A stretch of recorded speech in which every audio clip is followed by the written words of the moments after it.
டேய் பால் பாண்டி எங்கடா இவ்வளவு அவசரமா போற? எனக்கு எம்என்சில பெரிய வேலை கிடைச்சிருக்குது. இனிமேல்ட்டு இது கூட மல்லடிக்கணும்னு அவசியம் கிடையாது. கையிலேயே பிடிக்க முடியாது. சம்பளம் வந்து மாசத்துக்கு 10 லட்சம் ரூபாய். வா கார் வாங்கலாம்னு சொல்லிட்டு போயிருக்கேன். என்ன கார் இப்போ நல்லா இருக்கு? நமக்கு வேலை இருக்கு, நான் பாக்குறேன். கார் யார்கிட்ட கேட்கறப்போ விஷயம் தெரியுமா? எனக்கு 10 லட்சம் ரூபாய் பேக்கேஜோட வேலை கிடைச்சு. பெரிய எம்என்சி. எம்என்சி? ஆமா. இங்கே நீ சும்மா தான் உட்காந்துருப்ப, இப்போ அவ்வளவு கட்சி வேலை. ஏதோ நல்லா பெர்ஃபார்ம் பண்ணிருந்தாங்க. சரி கிடைச்சிருச்சு. பர்ஃபார்மன்ஸா? ஸ்பெல்லிங் சொல்லு. பிஆர்பி. பிஆர்பியா? உனக்கு எவ்வளவு 10 லட்சம் கிடைச்சது? கொடுத்தாங்க. சரிடா, நல்ல விஷயம்.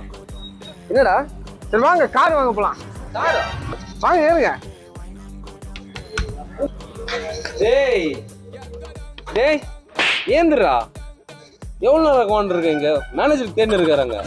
காரு? காரா? Audi car. ஆடி காரா?